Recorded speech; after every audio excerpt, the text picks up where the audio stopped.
Hey everyone, this is Kurt Francom with Leading Saints, and we're at these studios you've probably seen during our virtual summits, and I'm with Dan Duckworth. Dan, how you doing? Great, thank you. Awesome. Good to be here. Yeah, you know, what happens, this is what led to this conversation. Dan and I go to lunch a lot. You're a board member of Leading Saints. I mean, you help out in more ways than the world will ever know. And so we go to lunch sometimes, and we have these conversations that are podcast worthy that the world will never hear. And typically they revolve around certain scenarios, experiences that we hear about through Leading Saints. And I send out, we at Leading Saints, everybody who joins the newsletter at some point will get an email that usually asks a simple question of, what is your biggest leadership concern at the moment? And it's interesting to just hear sort of from the ground what it is that leaders are dealing with, the dynamics, the issues, and obviously we see themes and whatnot. And so I've shared those with you, and we're going to talk through some of these things, and just really this is more about leaving the audience with more questions than answers. I would feel much better that a person watching this or listening to this can walk away thinking, wow, Kurt and Dan have given me more questions to consider through the appropriate channels to really go through. And hopefully you do that and receive inspiration. And then we'll give our thoughts and perspectives just from our own personal experience and see what we can learn. Is that a good intro? I think that's great. So I think the way we can think about this is it's a pilot at this point, right? So we get together, we have these conversations. We're just two guys. You can think of two guys, two gals, husband and wife, counselors in a presidency who just get together and they like to talk about leadership. Right. And specifically to talk about leadership in the context of serving at the local level of the church. So many opportunities to think through the dynamics of human relations, of culture, right? And how does the doctrine and the policies fit into all these things? And we're all just trying to help people, and we're all trying to help the mission of the church to advance. Yeah. And so if you just think about, if you could have a mic and record every one of those conversations that's happening all over the world, like that would be some fascinating content. But like you said, it would give us more to think about. Right. It would help us push the boundaries of the sometimes narrow conversations that we have. Not because you and I are right, but because we happen to have an opportunity to record some of these conversations. We thought, hey, why don't we come in here? Let's try it out. Let's see if it's helpful. Yeah. So like I said, this is a pilot. We're going to do a few sessions of these, record them. And if it goes well, maybe we'll loop in a third person that maybe has an expertise in one area of leadership or has written a book, or I don't know, just another Joe Schmo like us to talk about these things and see where it goes. So I think you take away anything from this, you can take away that when you submit your responses to Kurt's surveys or you reply to his email, they actually get read. Yeah. Right. We're actually processing these things and trying to come up with better ways to help out. So the way this works is we'll take turns maybe presenting a scenario. A lot of these are often related to a real life scenario that somebody's emailed in about. Sometimes we'll reach out to that individual or have a conversation with them in some form and just say, so talk me through this, what's going on, right? And then we'll see, wow, that's an interesting dynamic. We'll see what we can learn from it and share it, because most likely there's 100 other wards or leaders that are experiencing a similar situation, right? Right. All right. Should we jump into our scenario? Let's do it. Okay. We need transition music. That's you're right on cue. Thank you. Thank you. So let's introduce the first scenario. So I had an opportunity just yesterday, to reach out to one of these audience members from Leading Saints. She's a Relief Society president in the United States. And we're recording this November of 2021, just to give you a time stamp here. Right. That's good context. So I reached out to her. I said, your situation that you described in this email is very interesting. Can we talk? And we found some time to talk yesterday. And I think this is a very salient conversation, because I think what she's experiencing is it's fraught with socio-political risk. And I think that it's happening all over the United States of America, not just in our wards and branches, but in lots of aspects of life. So basically, here's what it comes down to. She said, we're in an area of the country where we're starting to be pretty open in terms of return to normalcy, right? With the COVID-19 pandemic and the quarantines. So she said, we're all kind of coming back now, and we're getting into full swing with activities during the weeks, and church is pretty normal. And as far as that goes, we're seeing that there are some sisters in the Relief Society who are still very hesitant to participate in either church on Sunday or coming to the activity. So there's this feeling, this urge from this Relief Society president that, we're back, we're open. We should be pulling these sisters in. We should be doing things that bring them in and make them feel comfortable to come in. At the same time, there's this tension of, well, maybe they don't feel safe, and maybe they're holding back for legitimate health reasons. And at the same time, there's also this underlying feeling that she has that it isn't necessarily about the health. It's about the dynamics between two different political persuasions. That's causing this friction within their organization. Exactly. So then she says, for those who are coming, in her particular area, masks are not mandated at church or schools or things like that. As far as like politically or from the government. From the government, right. But also for the church, it's not mandated either. So it's right. optional for people to come to church with a mask or without. She said the majority of the people are not wearing a mask. There are some that are. But what she's noticing as an observer is those who are wearing masks are starting to group together. And those who are not wearing masks are starting to group together. And it's almost as if she can see two groups forming right before her eyes. And this is bothering her. She's saying there's something about this that doesn't feel right to me. And then on top of that, she said the one of the biggest issues is what's going on social media.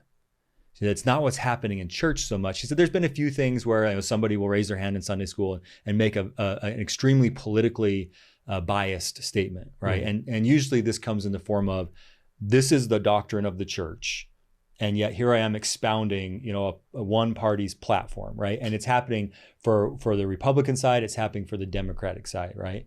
If we were to just think narrowly in terms of two parties. Right. And so that tension is real inside the Sunday school, inside the Relief Society. She's seeing this in terms of the congregation. And then she said what's happening on social media is people are becoming incredibly passionate in expressing their opinions, and they're drawing lines on social media. Basically, you're either on my side or you're my enemy. Well, unfortunately, some of these people live in the same ward. They go to church together. And so what this is creating is, during the week, they're having all kinds of conflict and tension online. Maybe not even directly. They may not be engaging each other, but they're reading each other's opinions. And so they're starting to form opinions about other people and about how those people are different from them, okay? And it's reached the point where she's even had sisters reach out to her and ask that Sister so-and-so no longer be my ministering sister. Sister so-and-so no longer be my companion. I only want to go ministering to certain types of families. So she's feeling this happening in a very real way. Now, if I step back and look at this, I go, I think this is not a church problem per se. It's a geopolitical problem that we're starting to feel in our church setting in a very real way, but it may be competing with our goals and objectives as a church community. What do you think, Kurt? Are you seeing this other places? Is this an isolated incident, or is this a trend? Oh yeah, I think in any word you go to, there's this feeling of just this tension that's in the room. And like how you frame it as a geopolitical issue that's now sort of bleeding over into our church experience, right? It seems, and maybe I was too young to this, but in the 90s or in the 80s, you could easily keep those things separated a little, without much effort, where you could come to church and you sort of, these are my people, they understand me, and go about their way. And it really doesn't matter how they vote per se. And so now it's like, okay, this is now bleeding over into church. And so the sort of the laissez-faire approach of being like, oh, well, this will go away or whatever. I don't think we can maybe default to that. Where my mind goes first is that the principle, and I hear this a lot, where I'll hear from people, they're like, articulate beautifully, like this issue they're dealing with and what they're thinking and how they love these people, but they don't want this to happen or that. And oftentimes I just say, if you just took what you told me right there and went and talked to that person or that group, that quorum, and just said the exact same thing, they would be so welcoming and open and refreshed by that. So what happens is there's this tension, and we go to passivity where it's like, well, we'll handle it. Let's go to ward council. We'll talk about it in ward council. But when we're facing the ward, let's just, keep things cool and not rock the boat per se. But oftentimes when there's this tension, all it really needs is sunlight, like bringing it out and saying, wow, as a leader, I this is what I see. Like, what am I missing? What are you seeing from your perspective? And creating a discussion, like that's going to be so encouraging for individuals to just say like, I see how people are seeing it, but I was actually had a platform where I could be heard. And there's this President Duckworth, back when he was in the first presidency, gave this talk about let me back up.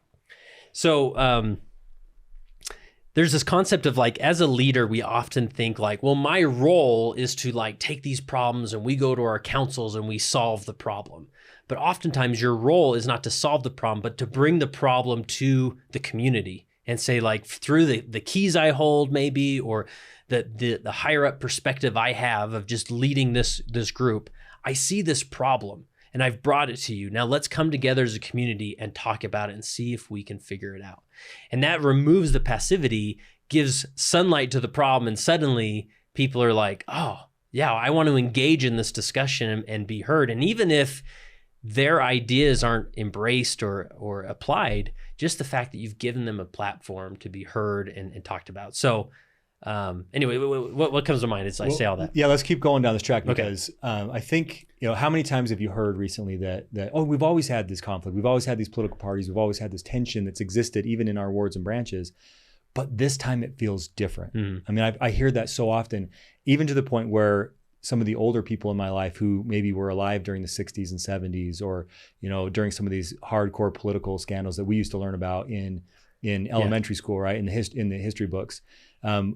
Is it just another episode? And to a person, each one of them has said to me, no, this is different. There's something else going on here. And I'm really troubled by it. I'm troubled by it for your generation and for the generations to come.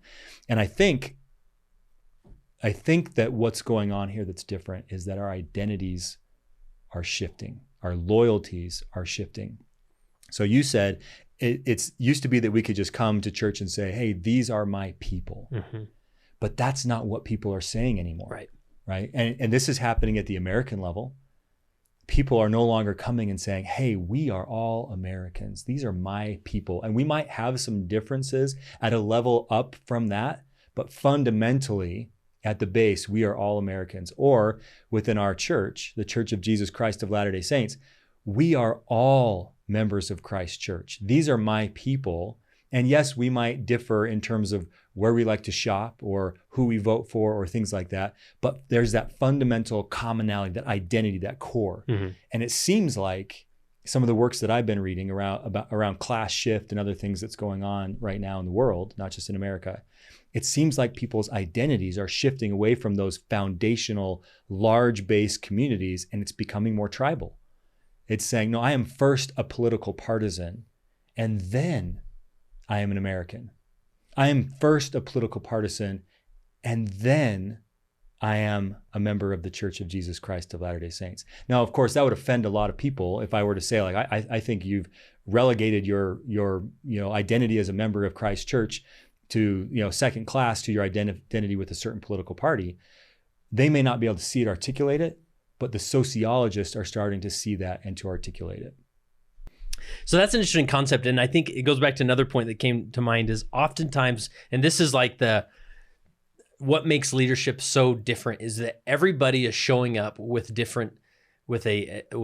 giving priority to different values. For example, there may be those individuals who think, I can't engage in this ward because they do not value safety as high as I value safety. So therefore, I'm going to stay home and sort of shake my head at the bishop. Like, why aren't you forcing these people, mandating these people to wear a mask, to act like this, so that you're prioritizing safety, where that bishop is bringing the value of community, oftentimes saying, I know there's a pandemic, we want to keep people safe, but it's paramount that we give a place for people to come and engage, right? So safety and community, there's not, one of these is not the devil's advocate here. Like, these are good values, but they're just ranked differently. And so, you see this in different contexts where maybe a bishop has a certain goal of baptisms in a ward. And so he's bringing this vision to the ward of saying, in this ward, we're going to value missionary work, right?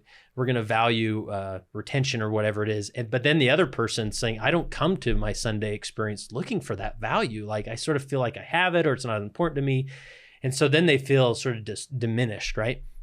And so going back to you see these different tribes outside of the church forming, and oftentimes those tribes are inserting these values that are well-intentioned, good values into their identity, right? I identify with this political group and they're really having this value high. So I'm going to take that value, insert it into my discipleship and walk into church. And then the clash begins. And it's often a passive aggressive clash, right? Well, and we don't even know what's happening because right. we've just put a lens on, like right. literally put a pair of glasses on. We now see the world completely differently, including we see the gospel of Jesus Christ different than we saw it before, right? Because we're now seeing it through the lens of these values, right? Which have become predominant over what might be Christ's values. Yeah. And that's the tricky thing is, Tony Overbay, and when I interviewed him, he pointed out a list that you can go online to a list of these values.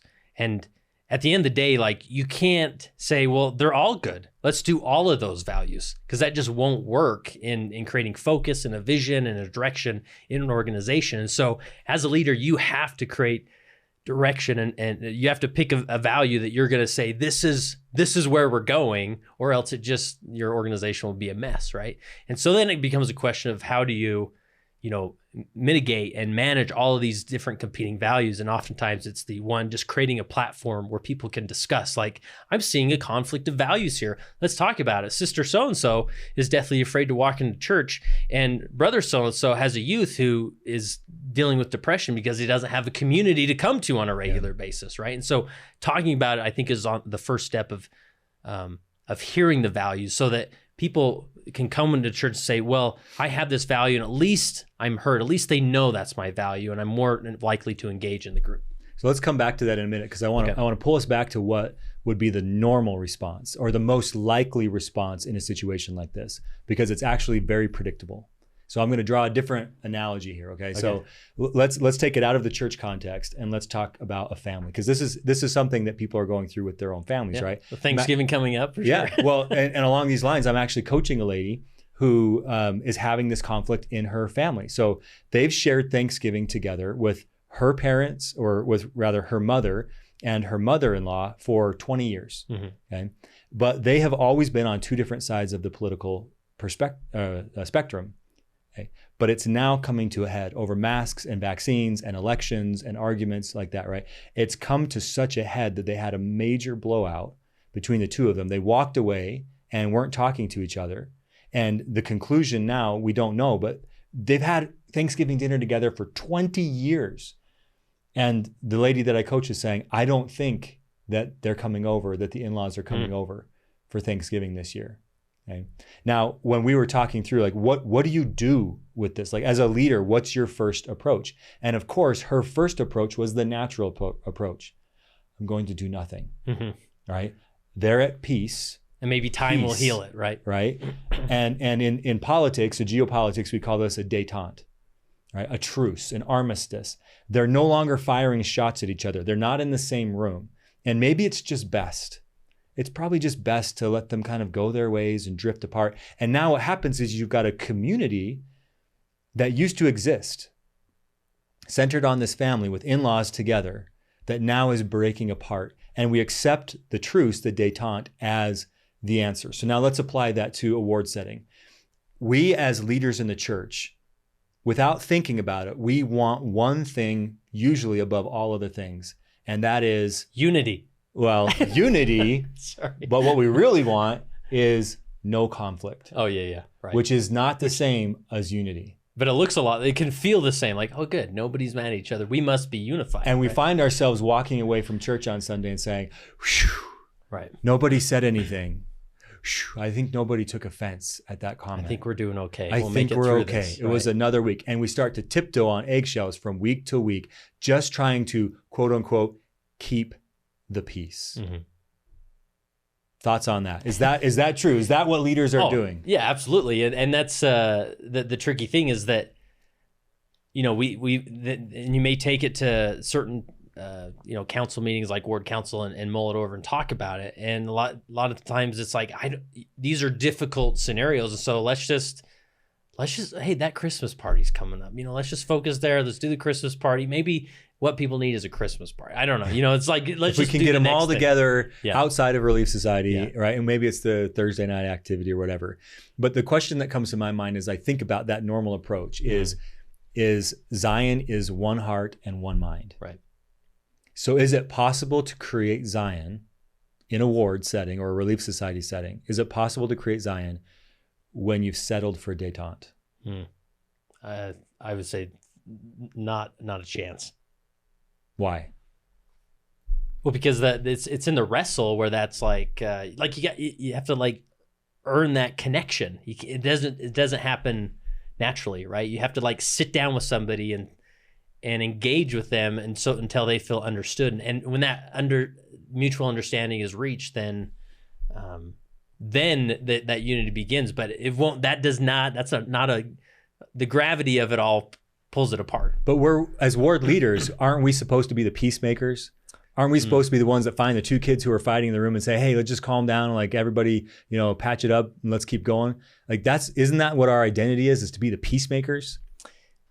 And you're saying we got to wrestle. That's right. You're saying we got to earn unity through, it sounds like, through some kind of conflict. Mm-hmm.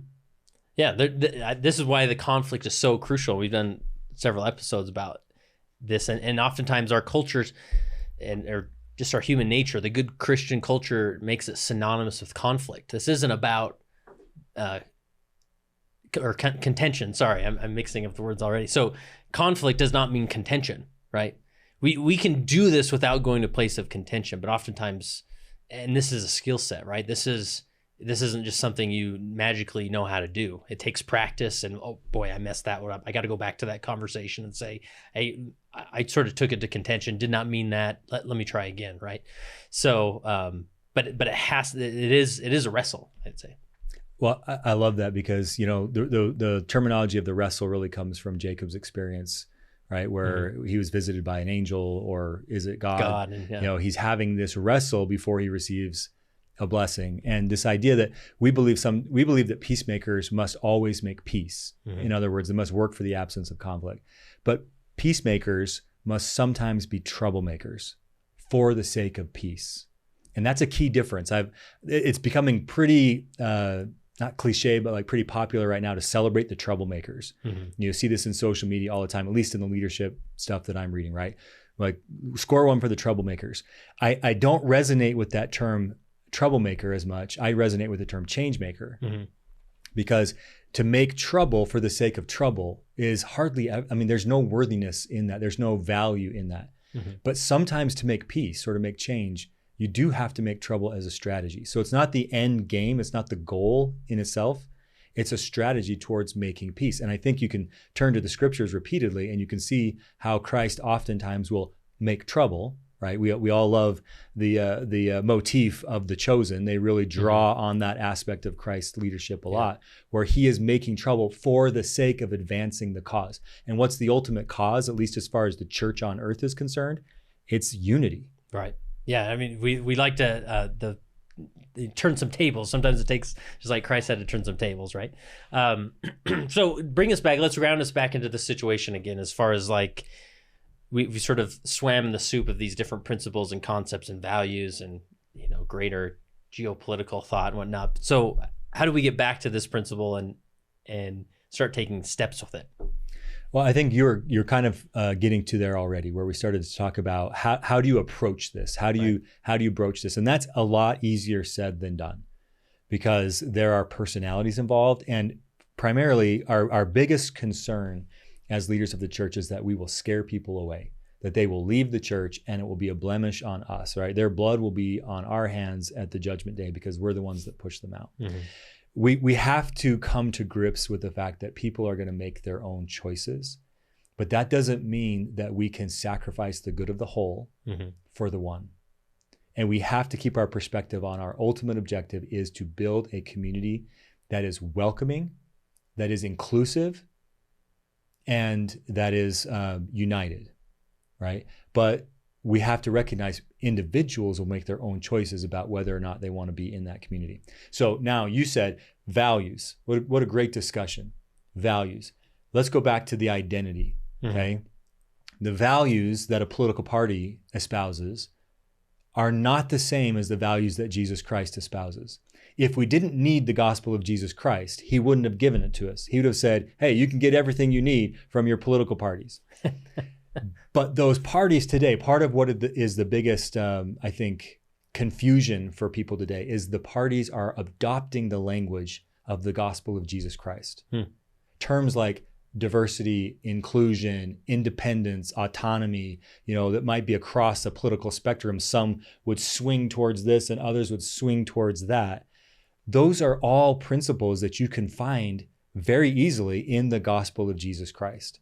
So I think for us as leaders, we have to be very clear that we are not espousing a doctrine of man, so to speak, but we are relating everything back to the doctrines of Christ as taught in the scriptures and as taught through General Conference, okay?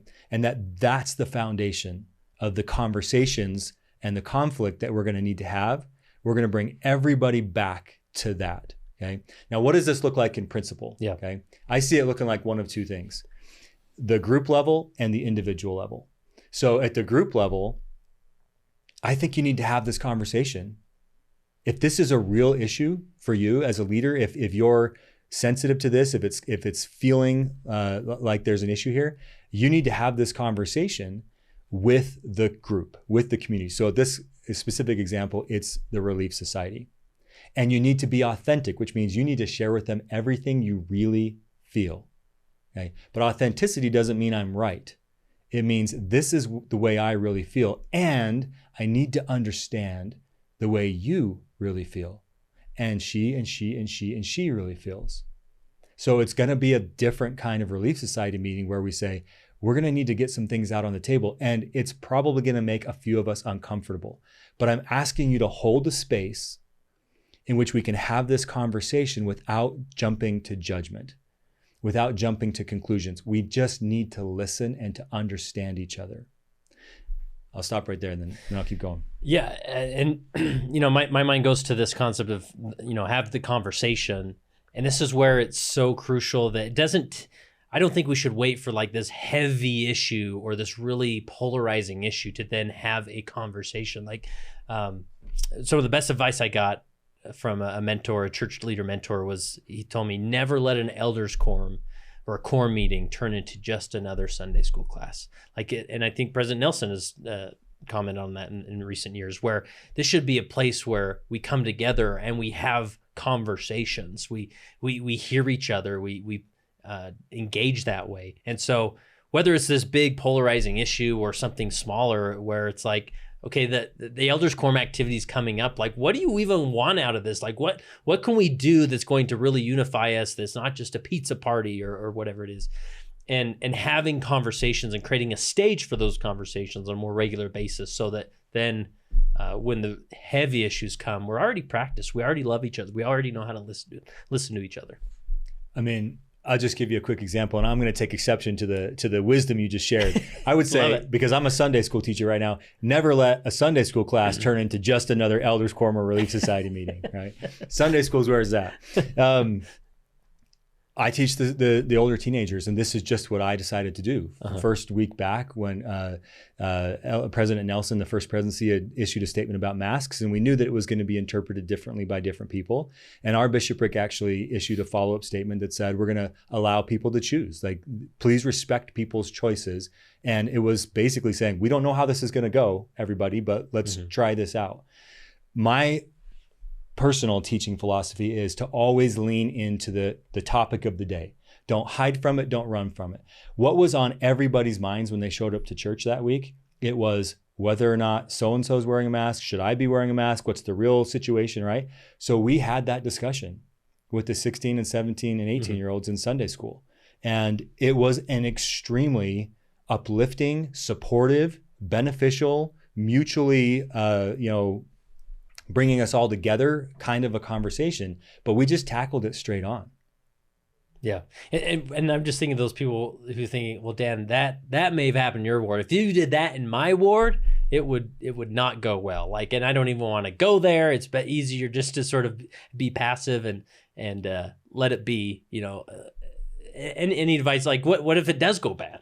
Well, again, so I'm not going to say you should go. I think I did start by saying start with the community. I just meant our conversation. Okay. Let's start with the community. That may or may not be the right answer, to go right to the big group and say, look, we're going to have this big conversation, because if the tensions are already really high, you don't necessarily want them to erupt into something that you can't contain at all, right? So you got to give up control, but you do have to sort of contain what's going on. So there's other options, and we teach leaders to do this all the time in the business setting, right?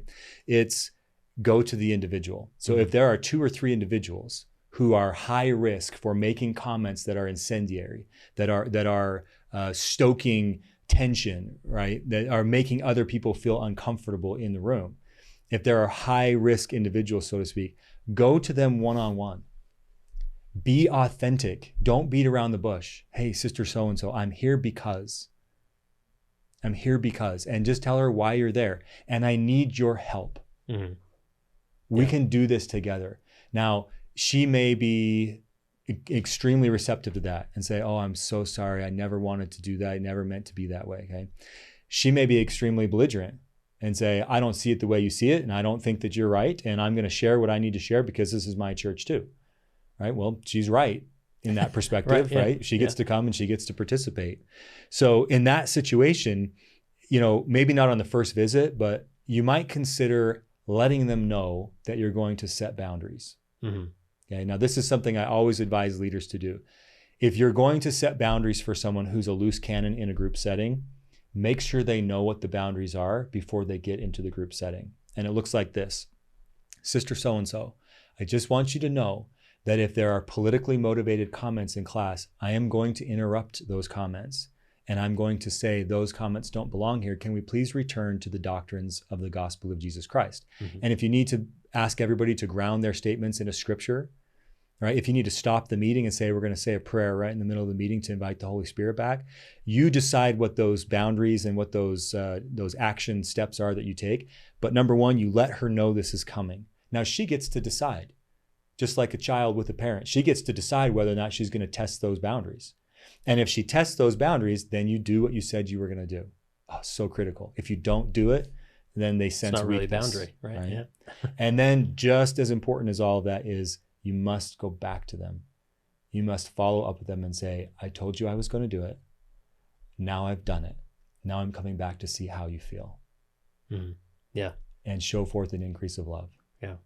And this is like, again, something I always encourage is just this consistent, going back to like the ministering interviews. Like, I am of the perspective that the elders quorum president only, or the Relief Society president only, should do every last ministering interview in their ward. And people look at me like, are you crazy? That's too much work. Like, the handbook clearly says you can divide it up amongst the counselors. But it's this point is, as you do that, you're laying the groundwork for when these issues come up. The person sees the leader in the room and says, he knows me. He's sat down with me multiple times and asked me about my life, how I'm doing. He's connected with me. And so then when an issue like this arises and you do need to sit down with them, you already have the rapport in place of having that. I mean, that's a tough conversation, right? But if you've already laid that groundwork of so many other one-to-one interactions, perfect.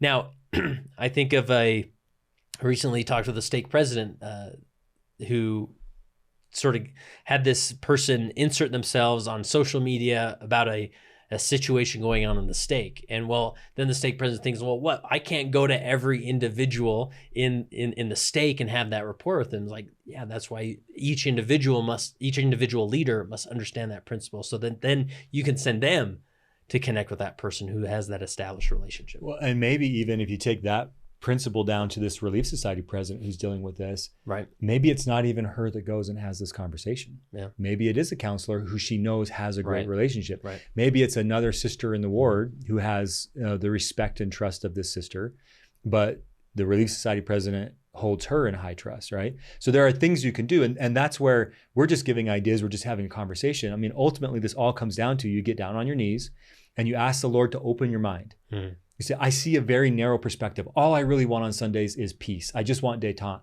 But there's something about that doesn't feel like unity. It doesn't feel like Zion to me. It doesn't feel like we can accomplish the big grandiose promises of the gospel for these sisters in their lives if we're just at an armistice.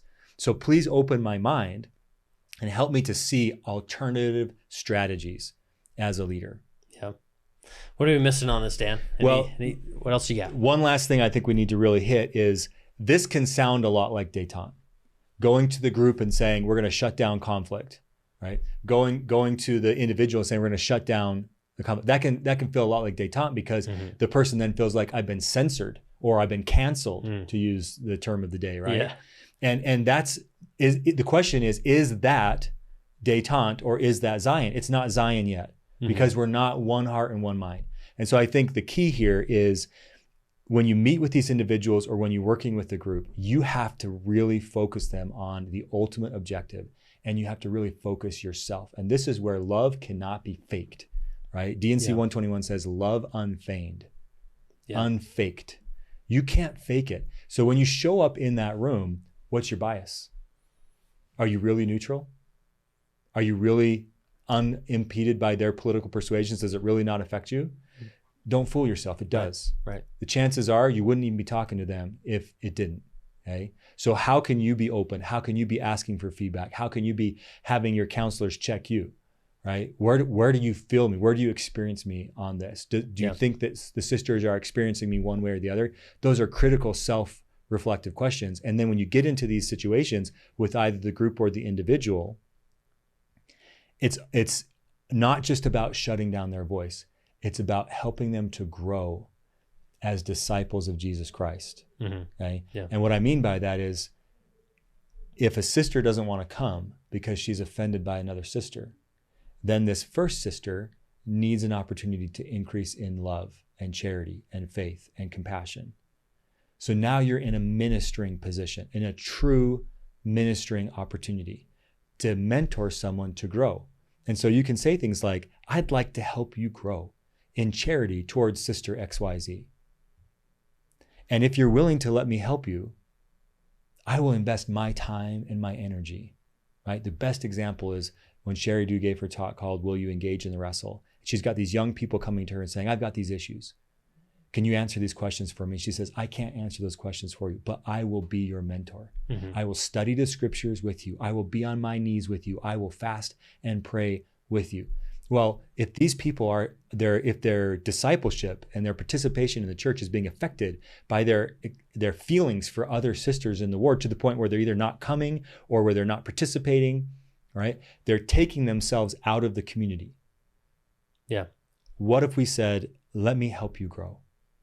Not because I have the answers, not because I'm going to try to change you, and not because we're going to try to change her, but because both of us need to increase in love and charity together. Yeah.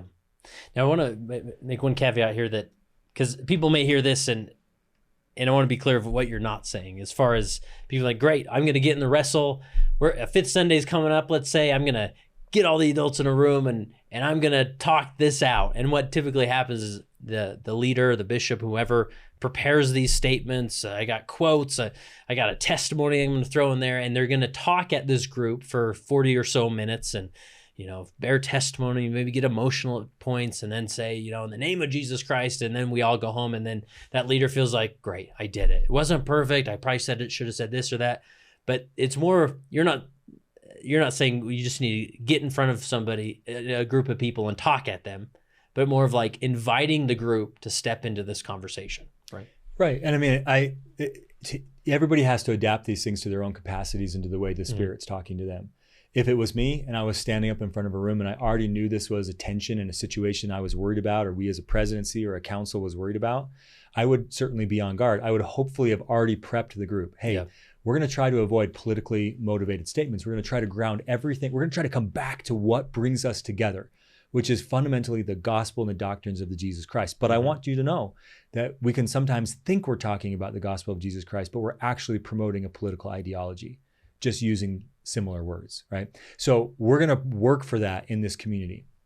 Then either in the middle of a lesson or at the end of a lesson, if something went wrong, that's the moment where I might stand up and I might say, something doesn't feel right here.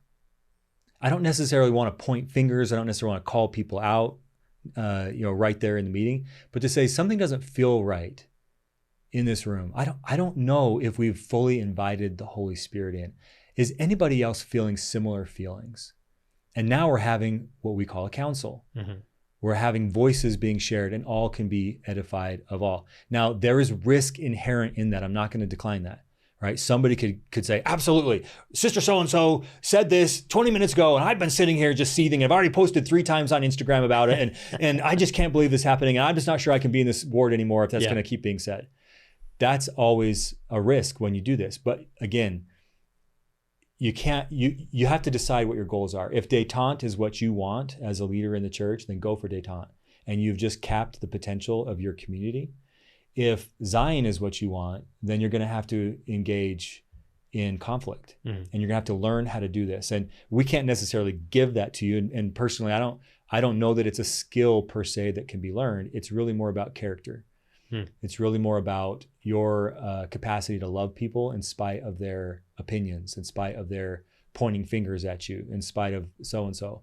And what I do know from my own experiences is if you can be in a group of 30 to 60 women or men and women or men or whatever, if everybody feels loved by the leader in the room, if everybody feels that connection, and it is unquestionably unconditional, they can put up with the conversation and their biases and judgments of the others because they know somebody in this room loves me. Right. Somebody in this room has my back. Especially if that individual has some authority in the room, right? Then it's like, okay, I can sit here longer because I know he knows me or she knows me. And again, that the personal connection, relationship is paramount. Well, I don't know how to wrap these things up. I usually have a question at the end, but how do we do it, Dan? I don't know. We didn't solve it. We promised we wouldn't solve it. Hopefully we created a lot of extra questions for people. And the answer is always you take these questions and you get in your councils and you have these conversations, and then you get on your knees and you ask for guidance. And when you have ideas, you get on your knees and you confirm the guidance. And while you're in the middle of doing them, you're in your heart praying and you're asking for continued guidance, because these are all challenges in which you have to learn. Right? There is no right answer. That's the one thing we need leaders across the world and across the church to understand. When you get in these types of situations, there is no right answer. There's no right way. It's all about learning.